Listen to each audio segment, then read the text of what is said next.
Buenas noches formalmente para todos, bienvenidos a la conferencia Apuntes sobre un secuestro arropado por las brumas del tiempo, a cargo del buen amigo, sociólogo, comunicador, periodista, profesor Juan Cruz Trifolio, de quien vamos a leer una breve biografía. Bueno, sociólogo, comunicador dominicano, hijo de Salcedo, la flor de la patria. Columnista y colaborador en varios periódicos, tanto de circulación nacional como internacional. Autor de diversos artículos sobre la realidad económica, social, política y cultural de la República Dominicana. Autor del libro Entre Surcos, historias selectivas de historias colectivas. Reconocido por la producción e intervención de diversos programas radiales de diferentes contenidos, entre ellos Gadejo y algo más, Palpitaciones salcedenses, El Campeche de la mañana. Gadejo y algo más, recordamos que lo hacía junto al senador Charlie Mariotti, ¿no? Recuerdo perfectamente esos momentos que yo acompañaba bastante a Juan Cruz. Durante un considerable tiempo fue asesor de la agencia de colaboración alemana conocida como la GTZ, en donde participó en la elaboración del plan de manejo del Parque Nacional Jaragua y el diseño y ejecución de varios proyectos de viviendas con tecnología apropiada. También laboró como encargado del Departamento de Estudios Sociales del Instituto Nacional de la Vivienda, INVI. De igual modo, fue director del Departamento de Educación e Investigación del Consejo Nacional de Población y Familia, CONAPOFA, organismo rector de la política poblacional de República Dominicana, en donde publicó varios documentos y libros en torno a la realidad demográfica nacional y sus variables relacionadas con la salud reproductiva. Fue parte del equipo de elaboración y ejecución del plan de manejo de los residuos sólidos en la ciudad de Santo Domingo, representando la empresa Soinca S.A. Durante un considerable tiempo, Juan Cruz Trifolio ha sido entonces docente en cursos sobre métodos y técnicas de investigación social, sociología jurídica, sociología de la educación, entre otras asignaturas en la Universidad Central del Este, UAS, y la desaparecida UCIFA. Ha participado como expositor en varios cursos de estudiantes de términos de diferentes carreras universitarias, en algunas maestrías sobre comunicación y seminarios de varias naturalezas. Actualmente es productor y conductor del programa Con Punto y Coma, de gran aceptación tanto en la República Dominicana como en los Estados Unidos. Al igual, se transmite por Supercanal 33 y la señal Caribe. En el presente se encuentra dando los toques finales a 3 libros sobre primicias nacionales: Huellas salcedenses, en el 1J4, 14 de junio, ¿no? Y Apuntes sobre cultura, comunicación y folclore. Su labor profesional, tanto en el campo de la comunicación como de la sociología, ha sido reconocida tanto en el país como en el extranjero. Desde hace 16 años dirige la Fundación Dominicana por la Vida, Fundovida, organización que agrupa niños, niñas y envejecientes, unos 400 en total. Del barrio Maquiteria, es ahí donde opera la Fundovida, en el municipio de Santo Domingo. Se trata de una iniciativa colectiva dirigida a desarrollar planes y proyectos tendentes a mejorar las condiciones materiales y espirituales de vida de la niñez y los envejecientes del país. Y ahora voy a leer algo que me pidió que leyera a título como si fuese una cita, ¿no? Así que citamos a Trifolio en este caso. No olviden, estoy vivo, sano y suelto, con una esposa fuera de serie, 2 hijas y 3 hermosas nietas. y seguimos viviendo en República Dominicana, donde a pesar de los pesares se puede. Recibamos con un aplauso al sociólogo y periodista Juan Cruz Trifolio.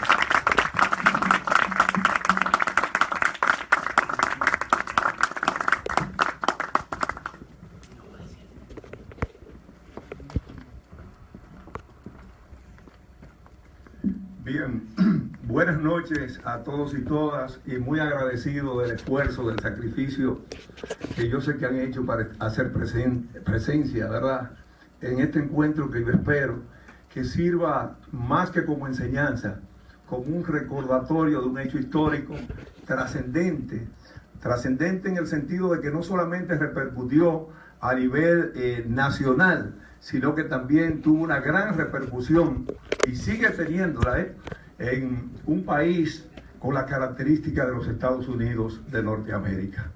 Miguel, en cierto modo, cosa que quiero agradecer, hizo una síntesis muy especial, muy interesante de todo el recorrido que va a tener nuestra intervención en esta noche. Hay unos detalles que, como muy bien lo expreso en la motivación del encuentro de hoy, son detalles publicados recientemente.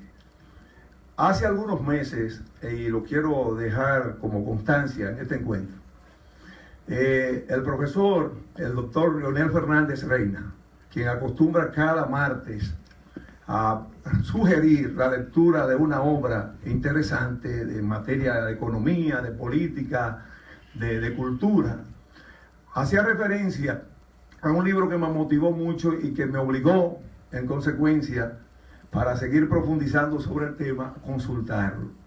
Ojalá que Eduige, que está por ahí, me consiga la publicación. Es una publicación hecha, reitero, recientemente por un prestigioso abogado de origen norteamericano. Se trata de este libro un tanto voluminoso, editado por la Academia Dominicana de la Historia. Se llama El Rato de Galíndez, y su importancia en las relaciones entre Washington y Trujillo. Stuart McKerber, me perdonan el inglés porque lo pronuncié en adrede también en cibaeño. Está vivo,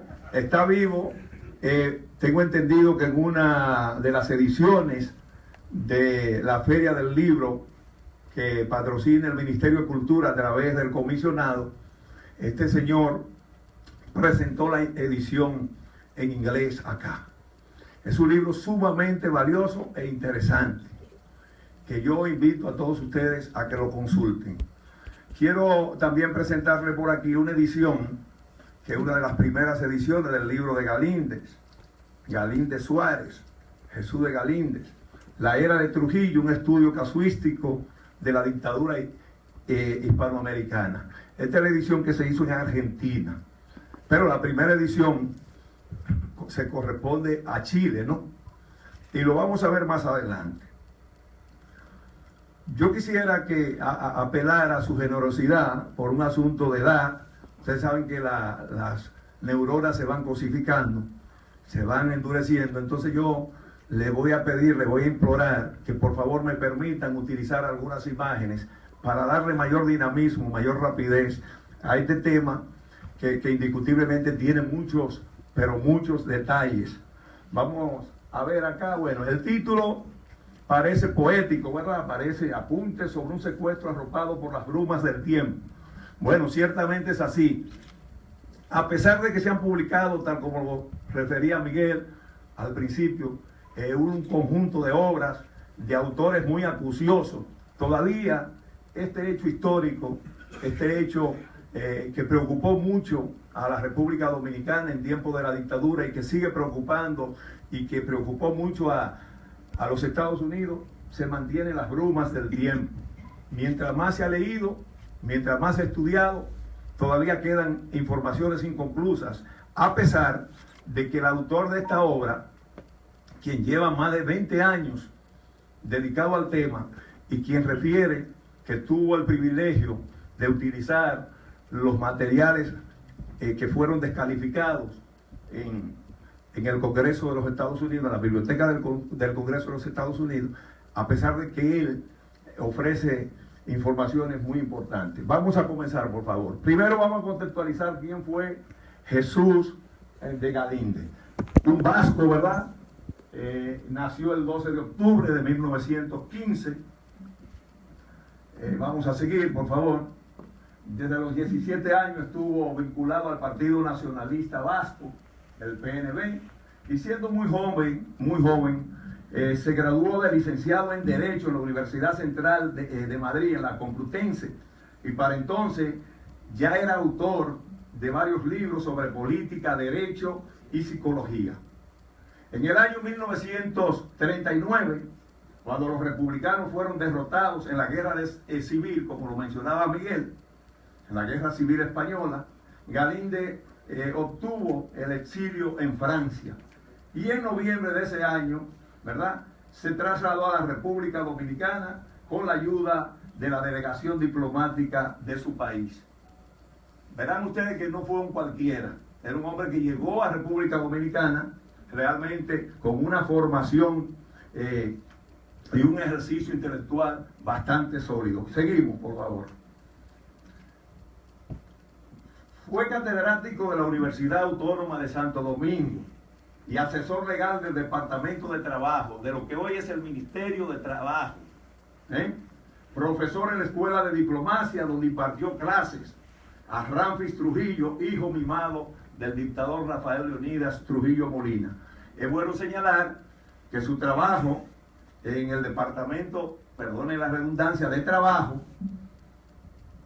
es bastante notorio porque fue uno de los responsables de la elaboración del famoso Código de Trabajo de República Dominicana, que hasta hace poco se aplicaba en el país. Ganó un premio literario con su obra Bauruco. Eso significa que le interesó desde un principio la realidad dominicana. Y esto fue durante la celebración del centenario de la independencia en República Dominicana en el año 1944, cuando me imagino que mi amigo Padilla, Máximo Padilla, logró comer caquito, ¿verdad? Caquito no era más que los pedacitos de maíz, donde decían caquito por la mañana, caquito por mediodía, y si acaso te descuida, caquito por todos los días. En el 1946 se mudó a la urbe neoyorquina, después que asesinaran al líder sindical Mauricio Báez, quien promovió una huelga de la industria azucarera, no una, varias, y que todos conocemos a Mauricio. No sé si ha llegado por ahí, y vamos a tener el privilegio de compartir hoy con un nieto de Mauricio que vive acá precisamente en la plaza neoyorquina y que prometió distribuir algunas semblanzas. Galíndez había participado en los intentos de negociación de ese conflicto entre Trujillo y el sector obrero, representado en este caso por Mauricio Báez. Mauricio Báez, hoy en día, no voy a dar una conferencia de él, ojalá un día tener ese privilegio de volver acá, es considerado como el ícono principal del sindicalismo nacional y cuidado, sí, de toda el Caribe y América Latina. Su desaparición se produjo en Cuba y hay quienes aseguran que este distinguido, ¿verdad? Distinguido entre comillas, el personaje de Félix W. Bernardino hizo entrega de $30,000 a Jesús González el Extraño por el servicio de asesinarlo, cifra que era considerada exorbitante para la época. El cadáver de Mauricio nunca fue encontrado y conforme a una publicación que realizara el profesor Roberto Casas, director del Archivo General de la Nación, extraordinario comunicador y educador, se dice que en uno de sus tomos, el libro se titula Personajes Dominicanos, dice que hay indicios de que su cuerpo fue colocado en una viga de un edificio en construcción en la ciudad de La Habana, Cuba. Ya en Estados Unidos, ¿verdad?, Jesús de Galíndez colaboró con su partido, el Partido Nacional Vasco, el cual consiguió que las Naciones Unidas condenaran al régimen de Franco. Allí escribió varias obras, aquí, ¿verdad? Y fue catedrático de Derecho Público en la Universidad de Columbia. Seguimos. Lo de doble agente que hacía mención Miguel en la introducción de nosotros, es un hecho que está requete comprobado conforme al autor de esta obra, con papeles que se han logrado leer, estudiar, analizar, que pertenecían y que aún pertenecen, ¿verdad?, a la famosa biblioteca de Washington. Se dice que este señor Galíndez fue colaborador de la CIA, luego del FBI, a instancia del gobierno vasco en el exilio. Rendía informes sobre el falangismo y sobre los nazis, sobre los alemanes. Rendía informes sobre el falangismo y los nazis. Estas vinculaciones se afectaron seriamente cuando en el año 1953, eso lo vamos a ver más adelante, los Estados Unidos se reconcilió con el franquismo y se enfocó contra el comunismo. El primer libro de Galíndez que escandalizó realmente al régimen de Trujillo fue Iberoamérica, su evolución política, socioeconómica y cultural e internacional, publicado acá en Nueva York en el año 1954. Además del ejercicio de la docencia que realizaba acá en la Universidad de Columbia, obtiene un doctorado en filosofía en ese centro de estudio con la tesis titulada La Era de Trujillo, estudio casuístico de la dictadura, del año 1956, su publicación. Se dice que este libro, esta es una de las ediciones recientes que precisamente protagonizara mi buen amigo, colega sociólogo Orlando Francisco Hinojoa Bisonó, a través de su editora. Se dice que este libro, antes de ser publicado, antes de ser llevado a imprenta, lo conoció doña Minerva Bernardino, que para la sazón era hermana de Félix W. Bernardino y además era diplomática. Hay quienes refieren que, dado la naturaleza de Jesús de Galíndez, la forma en cómo él actuaba, en ese entonces le exigió a Trujillo, para no publicarlo, una cantidad considerable de dólares. Pero doña Minerva, a decir de algunos, ocultó ese dato y simplemente le informó al dictador las pretensiones del autor vasco. En este documento no solamente denunció la particularidad del régimen de Trujillo, sino que trató un tema extremadamente sensible a la personalidad del dictador. Allí afirma que Ramfis era un hijo paria, es decir, no era un hijo biológico de Rafael Leonidas Trujillo Molina.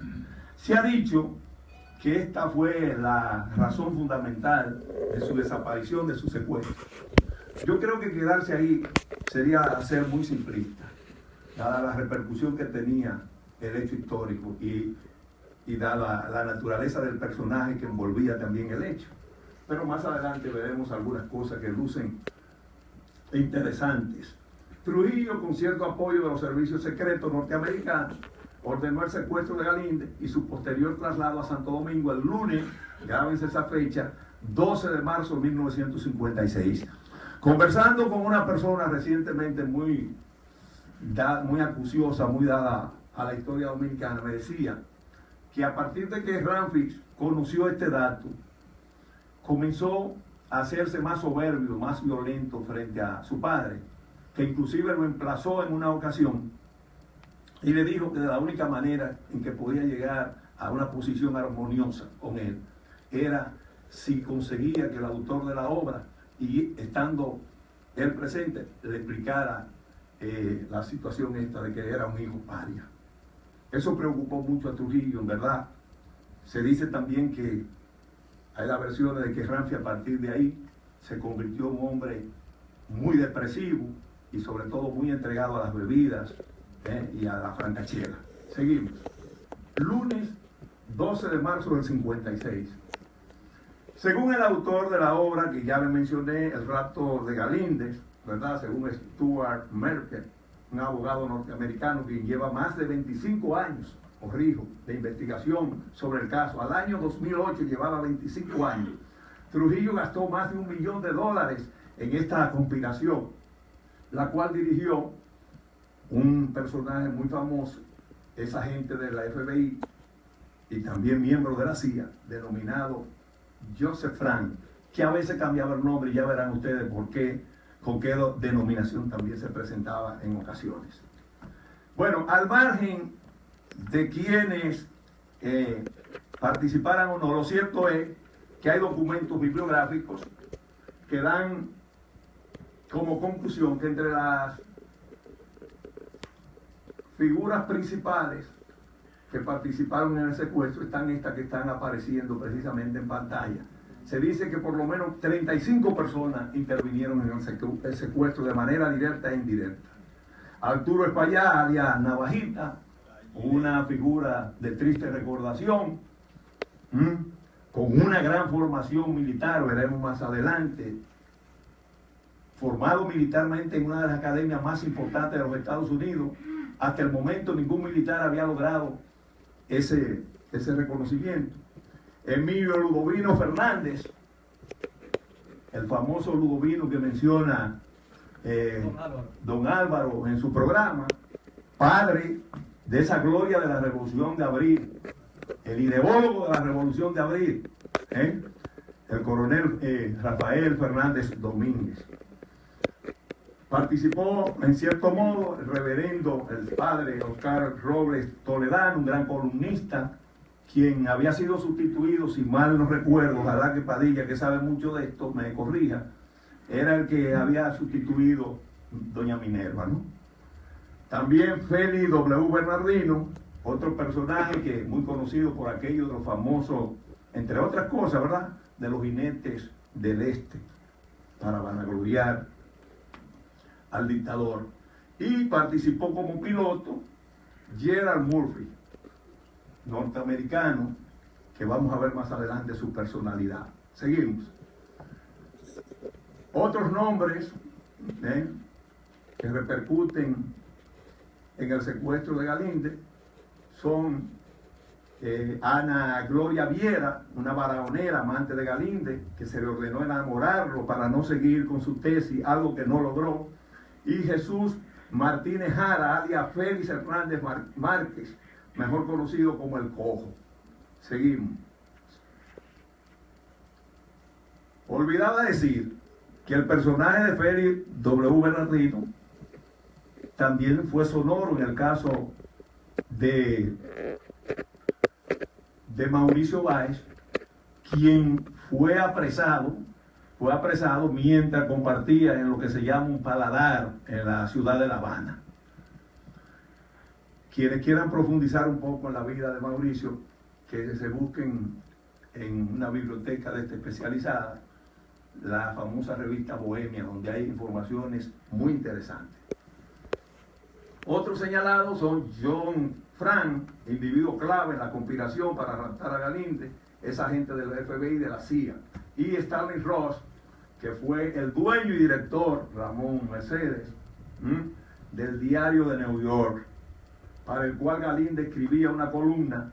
Fue expulsado de la SI, de la Sociedad Interamericana de Prensa, por vender la línea editorial de Trujillo. Ya ven ustedes que ese tipo de comportamiento no es muy nuevo, para aquellos que dicen que hay muchos periodistas y muchos medios que se venden. También el coronel Antonio Hart Dottin, lamentablemente de ese personaje no encontré fotografía.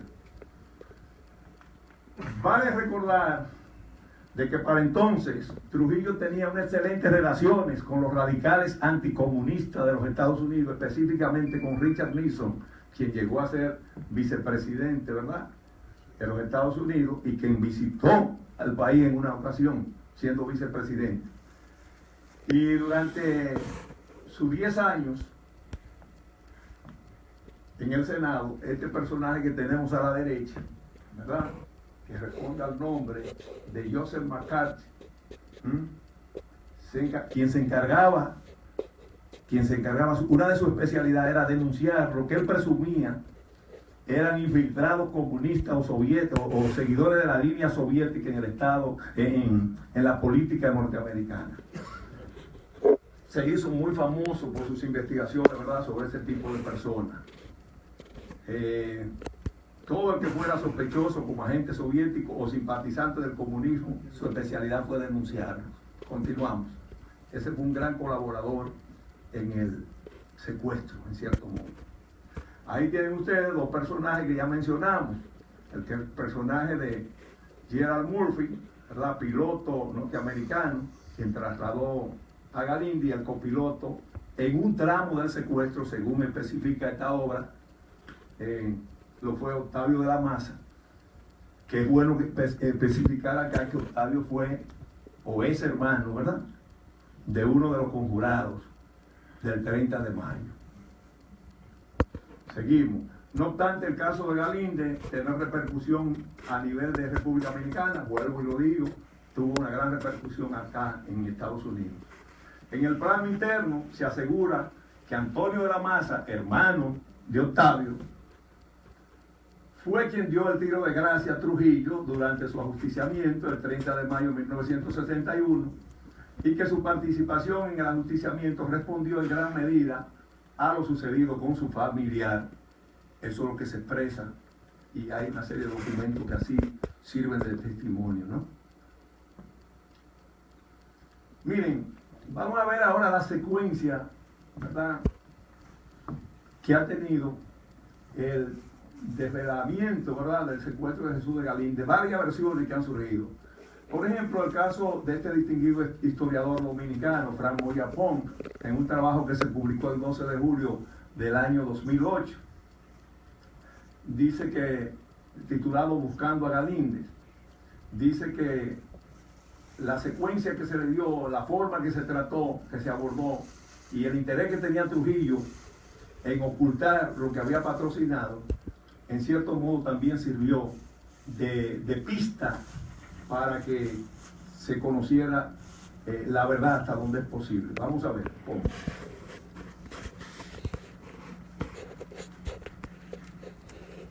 El destacado historiador señala que el acucioso, que para despejar sospechas de su participación en el caso Galinde, en julio del año 1957, Trujillo contrató al prominente abogado de Nueva York, Morris L. Ernest, para realizar una investigación independiente que examinara las denuncias y expusiera cualquier evidencia que hubiera a favor o en contra. Morris Ernest, conocido abogado de derechos humanos, fue contratado por orden de Trujillo para investigar este caso, el caso Galinde Murphy, y publicar un reporte sobre la conclusión. El reconocido historiador dominicano Moya Pons destaca que ese fue el error cardinal que provocó el desvelamiento del crimen y que un segundo error fue la publicación de ese informe. Moya Pons también destaca que el proceso de investigación que hizo este caballero condujo a la determinación del vuelo clave del piloto norteamericano Gerald Murphy de Nueva York a Florida y de ahí a Santo Domingo, concretamente a Montecristi, que fue donde realmente apareció. Concluye Frank Moya Pons que el informe de Morris, publicado en junio de 1958, es decir, 2 años después de la muerte prácticamente de la desaparición de Galinde, dio un vuelco completo a la atención del FBI, que entonces se interesó por extender su investigación a la República Dominicana. Y aquí comenzaron los problemas más graves para Trujillo, quien al verse seguido de cerca trató de borrar las evidencias, eliminando físicamente a todos los testigos y participantes en el rapto de Galíndez. No quedó uno vivo. Hay muchas versiones, como decía Miguel, tal como ocurre en hechos de esta naturaleza, ¿verdad? Porque la idea es ocultar lo más posible. Se tejieron múltiples y diversas conjeturas, atendiendo a intereses particulares. Algunas surgieron en el mismo corazón de Nueva York, mientras que otras brotaron de la misma dictadura trujillista, con repercusiones en importantes medios de comunicación con presencia internacional. Seguimos.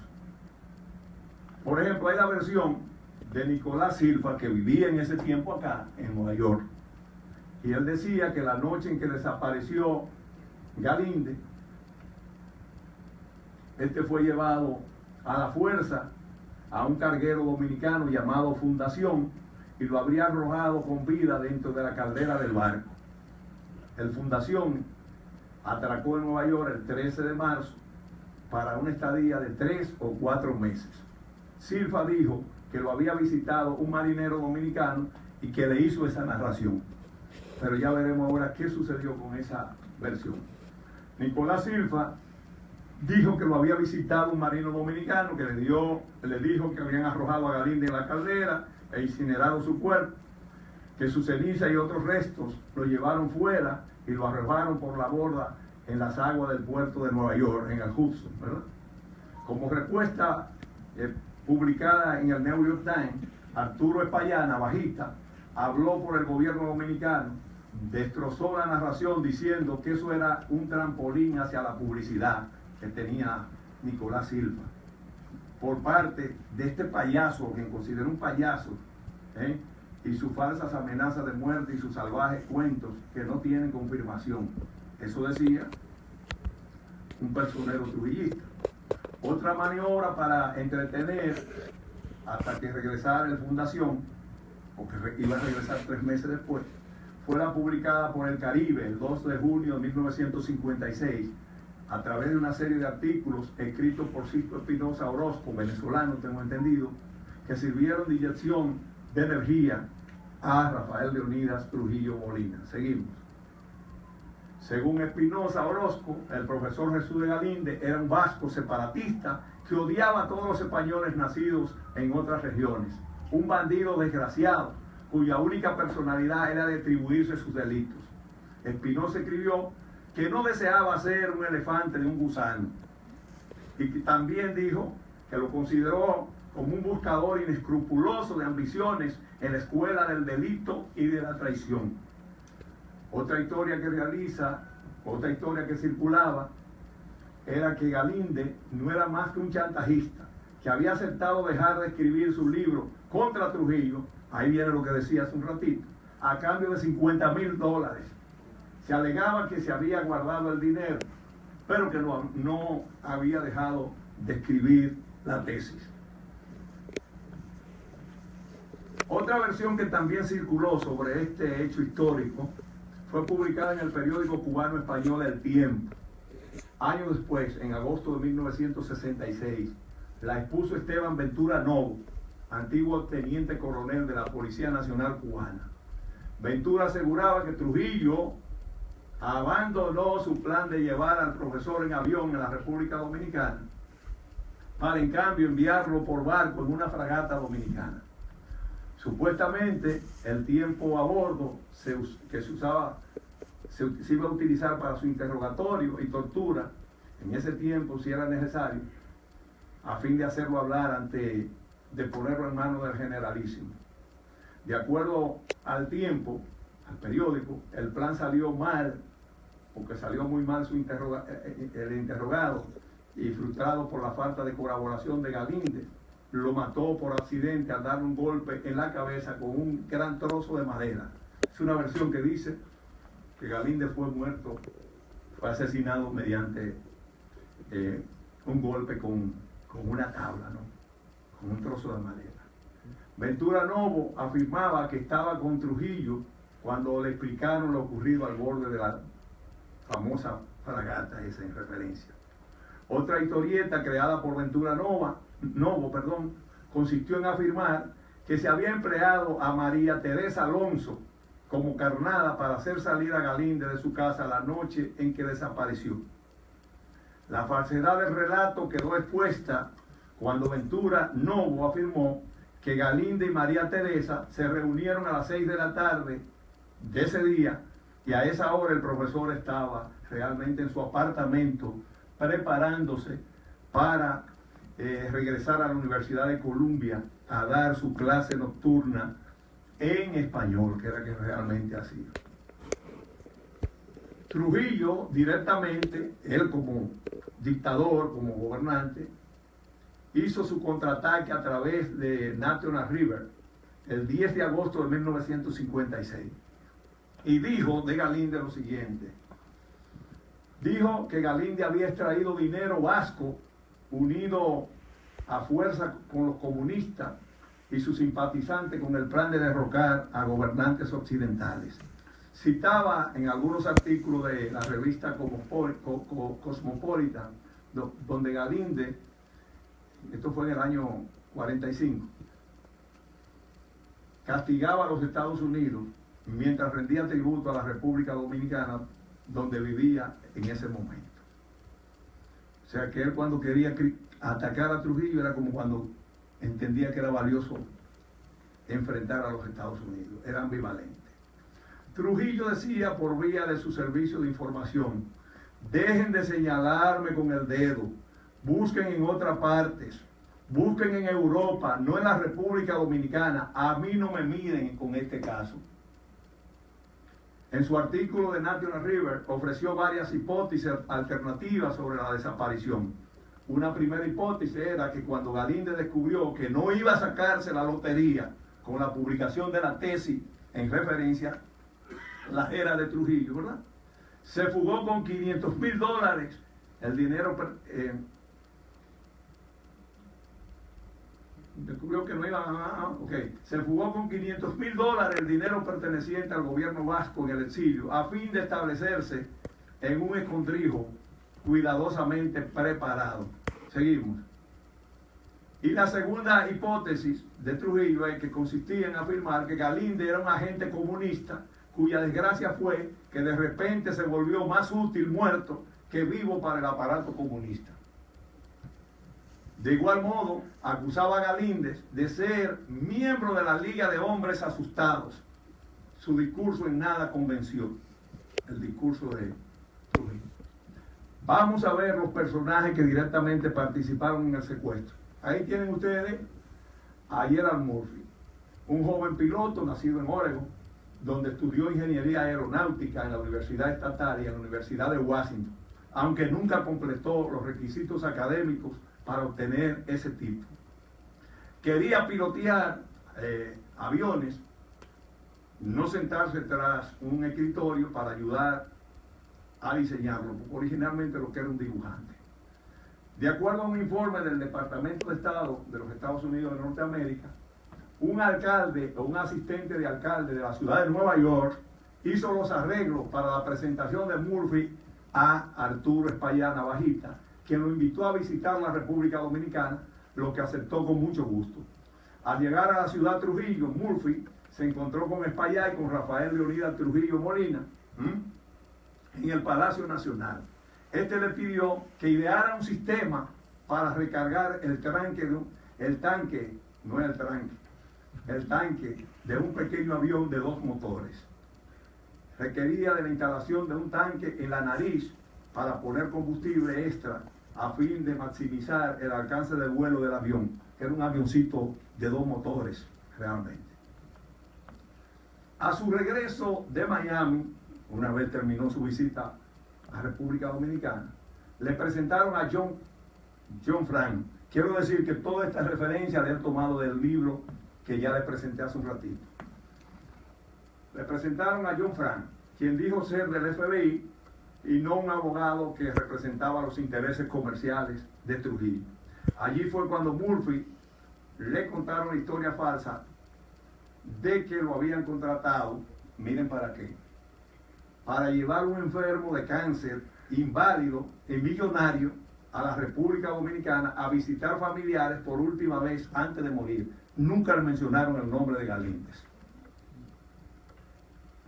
El 7 de marzo de 1956, Murphy firmó un acuerdo de renta por un mes de un avión de doble motor, amarillo con franja verde, identificado como C-18 con certificado 68-100. Pagó un depósito de $1,500 en efectivo, dinero que provenía de un tal John Carner, que era el mismo John Frank. La adaptación del tanque de combustible y el plan de vuelo se hizo en el aeropuerto de Teterboro, todavía quedan los andamios en ese aeropuerto. Me decía un distinguido abogado residente aquí en la urbe neoyorquina que todavía quedan las estructuras. Ese era originalmente era un aeropuerto militar. Los asientos fueron movidos en Staten Island. Seguimos. Lo modificaron tal como ahora sucede con los narcos. Con el avión completamente equipado, probado y listo para un largo vuelo, Murphy y su amigo French lo pilotearon desde Staten Island hasta el aeropuerto de Newark, donde aterrizaron a las 5:17 de la tarde del 10 de marzo. 2 días después, es decir, el día 12, la noche del 12, desaparece el profesor Jesús de Galinde al salir de la Universidad de Columbia en Nueva York, luego de haber mostrado a sus estudiantes su tesis sobre Trujillo. Galinde era un hombre, conforme a lo que lo conocieron, y tal como se registra en algunas obras, era un hombre muy dado a conversar y a expresar todo y no tenía ningún temor, aún sabiendo las consecuencias que tenía sus acciones. Este fue uno de los escenarios que se cuenta donde se produjo el secuestro. Primero, en la Universidad de Columbia, ¿verdad? Dice Evelyn Lang, alumna, que se ofreció a llevarlo al metro de la calle 57 y Octava Avenida. Sin embargo, el recinto dijo, no, por favor, gracias, yo voy solo. Y María Teresa Alonso tenía supuestamente la misión en ese momento de llevarlo a un bar de downtown y colocarle droga en el vaso para de ahí entonces transportarlo a New Jersey. El segundo paso, bueno, al famoso aeropuerto de Newark, New Jersey, esa era la idea, llevarlo ahí. Seguimos. De New Jersey iría al aeropuerto de Sand, al norte de Long Island, que es un aeropuerto, según tengo entendido, según las informaciones que he recogido, originalmente era un aeropuerto muy rudimentario, más bien en la cercanía de una plantación de manzana, y que generalmente bajaban aviones de estos que se utilizan para la fumigación, ¿no? Antes, el 11 de marzo, se había producido llamada al aeropuerto de Lantana para avisar el vuelo. En el aeropuerto de Lantana, en West Palm Beach, dijo que se dirigía a un hospital de veteranos en Orland, a las 6 de la mañana. Cuando le pidieron la información a través de la torre de control, dijo que iba para un hospital a llevar un paciente.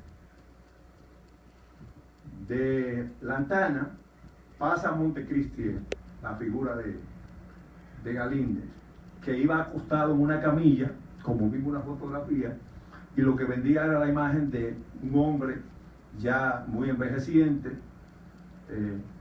prácticamente encontrándose con el final de su vida. Se calcula que el tiempo de vuelo de Montecristi, desde Lantana a Montecristi, fue de 3 horas y 45 minutos. Estamos hablando de 700 millas más o menos. ¿Quiénes dan testimonio de que Galíndez llegó realmente ahí? Son unos dominicanos del nombre Dionisio de Jesús Vargas y Francisco José Rodríguez, quienes se preocuparon ante el ruido que hizo el avión y dicen que, como curioso al fin, se dieron cuenta de que alguien estaba siendo sacado del avión en una camilla. Galíndez llevado de inmediato en una ambulancia a Dajabón, desde Montecristi. Y entonces Octavio de la Maza, piloto de confianza de Trujillo, viaja en avión a Dajabón y acompaña a Murphy Galíndez a Ciudad Trujillo. Esto lo da como testimonio Lorenzo Whippy Berry, que dicho sea de paso fue, si mal no tengo entendido, alguien que me corrija, fue el patrocinador del primer supermercado que tuvo la capital dominicana. De Dajabón a Santo Domingo, entiéndase a la base aérea de San Isidro, se estima hoy en día que hay 309 kilómetros, es decir, en un vehículo 4 horas y 9 minutos. Lo llevaron en un avión a Ciudad Trujillo teniendo como pasajero a Arturo Espaillá. Seguimos.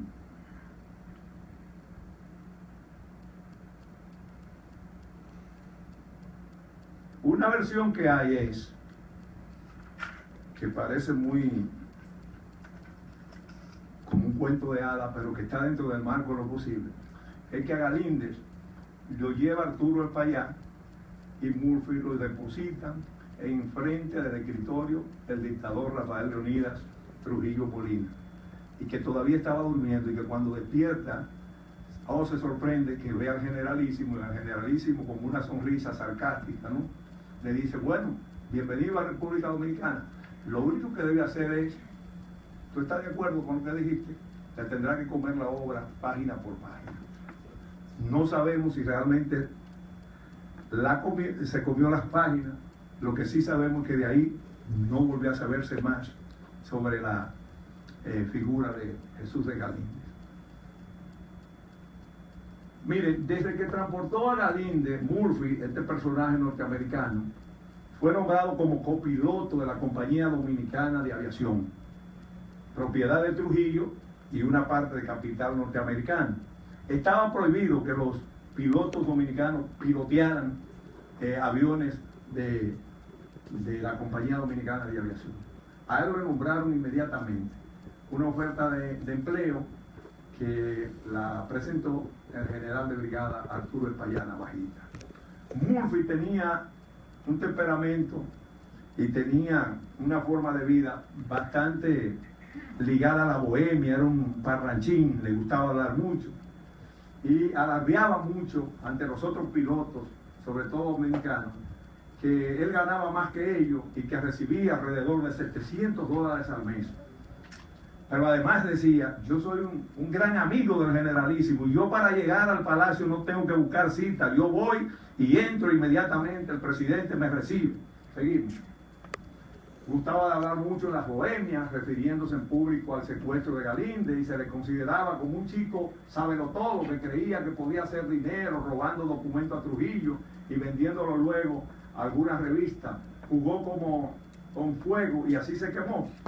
Hubo ocasiones a que a Galíndez, a que a Murphy lo encontraron registrando, según cuenta en esta obra, lo encontraron registrando escritorio en el Palacio Nacional, buscando que documentos comprometedores, donde luego, documentos que luego serían vendidos a Batista en ánimo de dar la versión de que Trujillo apoyaba a Fidel Castro. O sea que lo de doble agente, hay muchos detalles que así lo confirman, no solamente con la CIA y la FBI, sino también con Batista. Así como llevaba, traía. El 17 de noviembre del 56 renunció de la CDA, alegando razones personales. Y el 1 de diciembre, cuando Murphy estaba en Miami visitando a su novia, una norteamericana, Celia Carter, esta le suplicó que no regresara a la República Dominicana por temor a que lo asesinaran. Murphy no acató la sugerencia. Es bueno que ustedes sepan que a esa novia fue que Murphy le narró todo lo que se hizo en el secuestro de Galíndez, y ella lo escribió a maquinilla, según expresa el autor de esta obra. Sin embargo, en el momento en que la novia y el papá de Murphy llegan a República Dominicana, una vez se conoce de su desaparición, y van al apartamento que ocupaba Murphy, lo primero que querían era saber dónde estaba el portafolio de él, porque ahí era donde él había depositado toda esa narración escrita. En el portafolio, lamentablemente, no aparecieron documentos. Por eso, en cierto modo, vale el título que le hemos puesto a este diálogo: un secuestro que se pierde en la bruma del tiempo. Tras dejar, la última vez que se vio a Murphy fue en el aeropuerto de la ciudad de Trujillo, ¿verdad?, cerca de las 4 de la tarde, el 3 de diciembre del 56. Tras dejar el aeropuerto, regresó a su apartamento, donde John Frank se encontró con él. John Frank, el norteamericano, el abogado, y lo escoltó al Palacio Presidencial para su reunión con Trujillo. Luego llevaron su automóvil a las afueras de la ciudad, donde sería encontrado abandonado después. Nadie sabe dónde está realmente el cuerpo de este caballero. El 21 de diciembre del 56, Murphy y su novia también el padre de la novia, del piloto desaparecido, Murphy, y el 21 de diciembre de 1956, Murphy y Sally Carr, padre y novia del piloto desaparecido, luego de múltiples gestiones en Ciudad Trujillo, frustrado y temoroso cuando fueron a visitar allá, regresaron a Miami, de donde rápidamente se radicaron en Oregon, dando la sugerencia, tomando en cuenta la sugerencia que le había hecho el embajador en ese momento de los Estados Unidos en República Dominicana. Cuando ellos fueron y la novia le cuenta al diplomático norteamericano todo lo que le había narrado Murphy y que ella había escrito en la maquinilla, el embajador le dijo, mire joven, a partir de este momento haga silencio, no vuelva a repetir más eso, que usted sabe lo que eso conlleva. Lo ideal sería que ustedes se retiraran del país y que se alejaran, no a Miami, porque ahí es fácil de ustedes ser presas de la dictadura. Váyanse lo más lejos posible. Y terminaron en Oregon. A mediados de enero del 57, sin darle detalle, el gobierno dominicano envió a los Murphy un telegrama en el que le informaban: Jerry Murphy fue asesinado por un piloto dominicano denominado Octavio de la Maza. Es decir, fíjense cómo se va concatenando, cómo se va vinculando una figura con la otra, de manera de hacerla desaparecer. ¿Quién era Octavio de la Maza? Bueno, un piloto dominicano, hermano de Antonio de la Maza y amigo de Gerald Murphy, con quien, según la bitácora de vuelo de la CDA, de la Compañía Dominicana de Aviación, entre el 2 de abril y el 19 de noviembre de 1956, voló Octavio de la Maza en 27 misiones con este norteamericano. Su último vuelo para la CDA fue precisamente el 19 de noviembre. Según un informe de la CIA del 8 de enero de 1962, solían tener Murphy y Octavio de la Maza acaloradas discusiones sobre varios temas. Generalmente Murphy le criticaba la manera de pilotear de Octavio de la Maza. Seguimos. El 6 de diciembre de 1956, Octavio de la Maza fue a la Embajada de los Estados Unidos. Eso fue unos días prácticamente después de la desaparición del Murphy. Y fue a la Embajada de los Estados Unidos para solicitar visas de salida para su padre y su hermana. Dicen que el funcionario norteamericano, John Barker, observó de la Maza un nerviosismo extraordinario, muy tembloroso, mientras informaba, daba a conocer sus datos, y exhibía un deseo de escapar por el ambiente temor de que su muerte era inminente.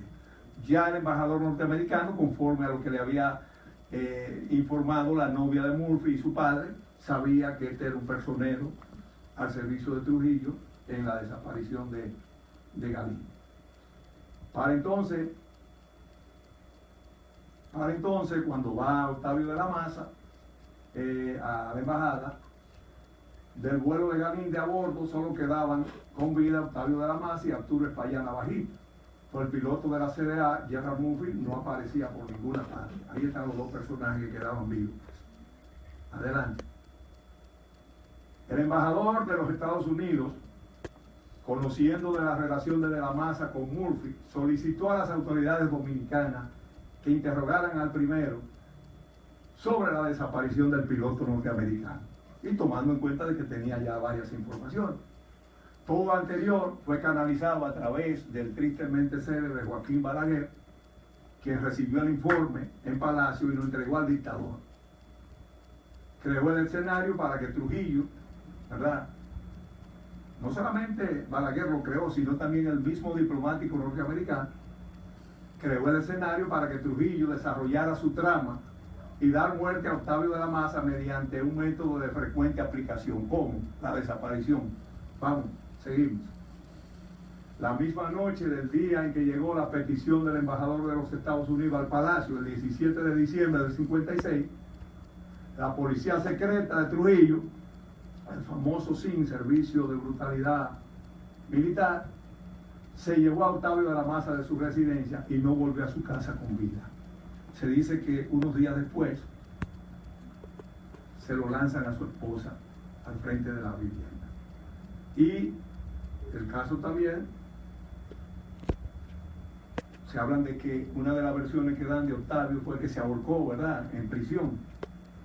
Y cuando el embajador norteamericano, en ánimo de conocer las razones fundamentales de su muerte, cuando va a la celda se da cuenta de que lo que se había dicho era parte de un teatro, porque se había alegado de que él se había ahorcado utilizando el mosquitero, y de donde podía realmente amarrar el mosquitero y servirle como soga para el ahorcamiento, no había una distancia considerable como para que alguien no llegara a tiempo y le salvara la vida.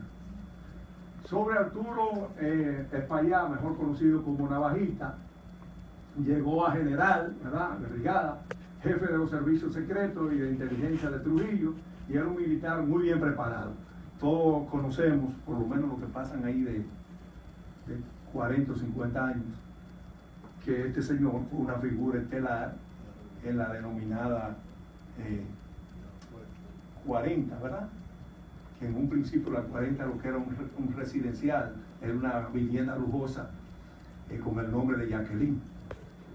Nadie se imaginaba que ahí se torturaba y que ahí había una carnicería. Y esta era una de las figuras estelares manejando, dirigiendo ese centro de torturas. Había nacido en La Vega el 10 de febrero de 1921 y ha sido hasta ese momento el único militar en nuestras Fuerzas Armadas graduado en la Academia de West Point. Ahí está la matrícula, ¿verdad?, en el año 1943, a los 22 años de edad. Arturo Espaillá fue todo un estratega y experto en inteligencia militar, independientemente de ser un sanguinario. Adelante. Su padre fue que lo llevó realmente, le consiguió una beca.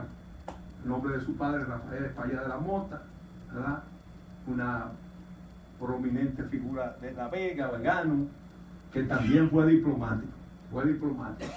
Le permitió no solamente obtener la carrera militar envidiable, sino codearse con los futuros miembros de la alta jerarquía militar americana y de algunos otros países. Seguimos.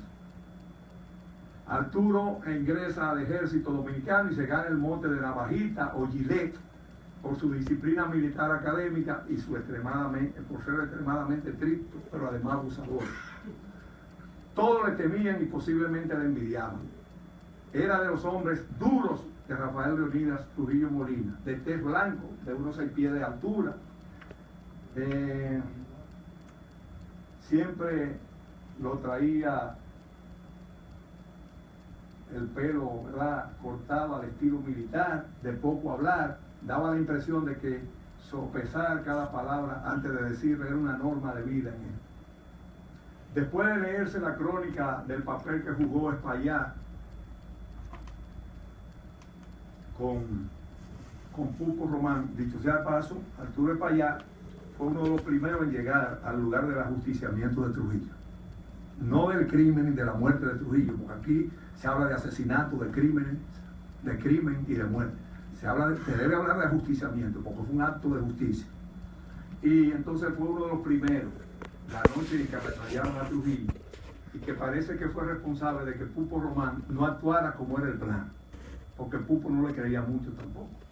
Hay quienes estiman en su beneficio que este personero trujillista en aquel momento no lució comportarse como un auténtico servidor incondicional del dictador dominicano. Seguimos.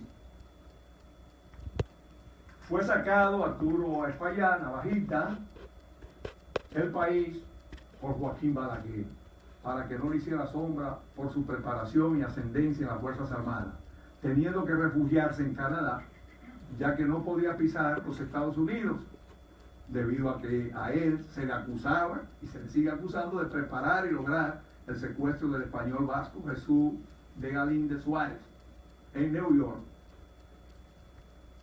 que luego se convirtió en un escándalo internacional y fue una de las chispas que encendió el complot del 30 de mayo que dio al traste con la vida del tirano Rafael Leonidas Trujillo Molina.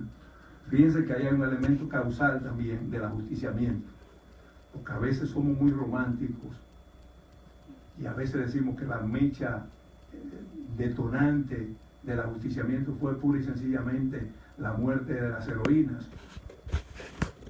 Y entonces en un hecho histórico, naturalmente, hay múltiples causas, no podemos ser tan reducidos y quedarnos en una en particular. Con esto no estoy quitándole el mérito que tienen las muchachas de Salcedo, que no me gusta, yo siendo salcedense, que me le llamen mariposa. Ese paréntesis quiero hacerlo. Me gusta que le llamen mujeres, que fueron seres humanos, que iban al baño, que tuvieron un romance preciosísimo. Mujeres talentosas y muy comprometidas, que si real y efectivamente hubiesen tomado en cuenta sus orígenes, probablemente no hubiesen trascendido la historia como hoy, gracias a Dios y gracias a su sacrificio, lo han alcanzado. Porque no vinieron tampoco del proletariado. No vinieron del proletariado. Vinieron de una familia bastante acomodada, a la cual con mucho respeto yo siempre he dicho, aunque me quieran malinterpretar como una vez quisieron hacerlo, yo siempre he hecho un símil, que los Fernández Mirabal son los Kennedy de New Jersey, pero ellos son en Salcedo. Ahora ellas no tienen la culpa de haber nacido en cunas como nacieron, como yo tampoco tengo la culpa de haber nacido en la cuna que nací, porque esa es una posición adquirida, no adscrita. Yo no dije en dónde quería vivir y dónde quería nacer, ni de qué color quería tener, ni de qué tamaño. Bueno, de Canadá pasó Arturo Espaillá a Portugal, donde allí puso a funcionar una fábrica de pantalones. Oigan bien, un mal día al regresar de su trabajo tuvo un accidente automovilístico y quedó confinado a una silla de ruedas. Le permitieron regresar entonces al país. Ya no era una amenaza realmente. ¿Qué sucedió en el país? Él publicó en Ánimo, como lo ha hecho también un famoso personero que anda por ahí, creo que todavía está en Miami, un tal Alicinio Peña Rivera. Escribió de esos libros para vender la idea de que él se trataba de un santurrón, de que era un santurrón, de que era un angelito. Entonces escribió esta obra muy interesante que se llama Trujillo, el último de los Césares, en el año 1964, en el que defiende de verdad los cargos que se le acusan y de ser especialista en los métodos más sofisticados de tortura. Seguimos. El 27 de septiembre del año 1967, recientemente, ¿verdad? No hace tanto, se suicidó en el apartamento donde vivía, en la calle Hermanos del Inne, y tenía para entonces 46 años de edad a la hora de su fallecimiento. Con su muerte se registra la desaparición física de uno de los hombres más temidos y de mayor confianza del régimen oprobioso del dictador hijo de San Cristóbal, Rafael Leonidas Trujillo Molina. Seguimos. En definitiva, ¿qué yo he querido explicar con todo esta perorata? Que el hecho obliga a que debemos seguir profundizando